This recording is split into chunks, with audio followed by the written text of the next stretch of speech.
kọ́lọ́ kó fọ̀rùn kẹ́ màmá mi tí mi ò tẹ́ mọ̀ pé màmá yẹn máa kú gbẹ̀yìn.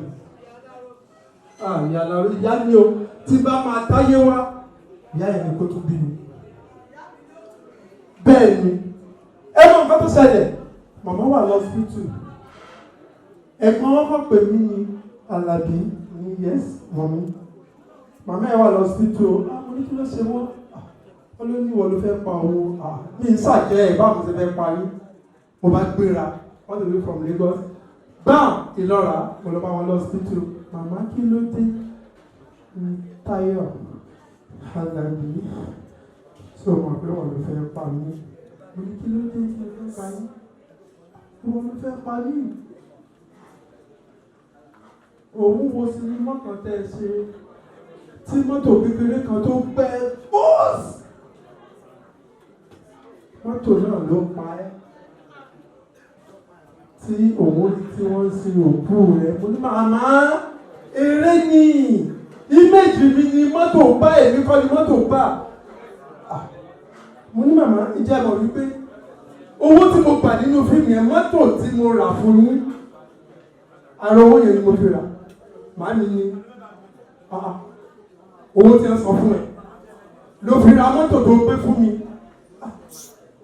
Jésù mọ́tò kékeré tó gbá ẹyẹ ló wá ra mọ́tò tó dáa tó bá ṣé ẹ̀yìn lọ bá Dangote sọ̀rọ̀ ni kí mọ́tò Dangote kó pa ẹ́ kó lè ra mọ́tò náà fún mi mo ní màá ní ẹsẹ̀ láìpẹ́ owó tó báyìí ẹsẹ̀ máa ní kí mọ́tò Dangote pọ̀ tí tírélà Dangote bá pa ẹ́ owó ni á lè pọ̀ mọ́tò Dangote ò ní pa yín o ògo Ọlọ́run afárahàn ní ayé yín.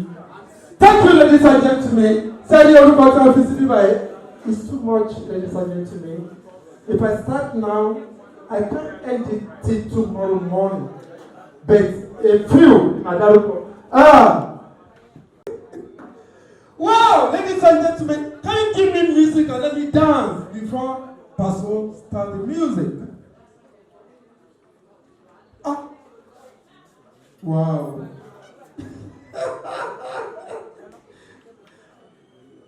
Good afternoon, sir. Àwọn ẹ̀gbọ́n wa ẹ má sàlọ. Golden fish ní ẹ̀lẹ̀ hide. Àwọn èèyàn wa, àwọn ẹ̀gbọ́n wa.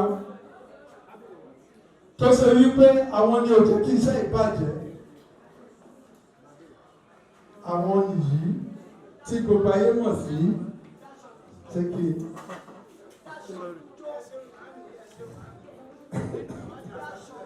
Ṣékè ń dárúkọ dáṣọ fún yóò orúkọ ẹ ló pé mi orúkọ yìí nǹkan ṣe yìí máa fàyè yìí o mọ̀ fẹ́ lórúkọ yìí you are welcome sir thank you very much.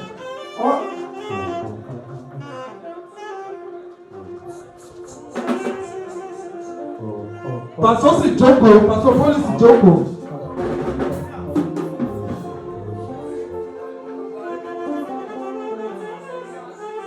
Ọ̀tìtì, ẹ̀tì, èdè ọ̀tì, ètì, ètì, ọ̀tì, ètì, tìtì,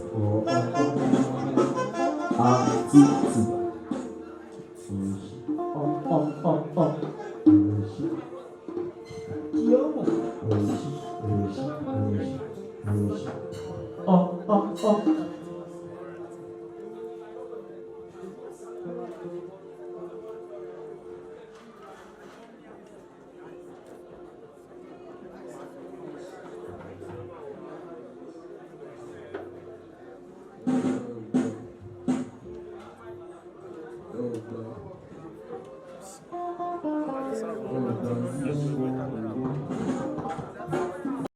Thanks for watching this video. Please don't forget to click on the subscribe button. Kindly comment and share. We drop new videos daily. Thank you.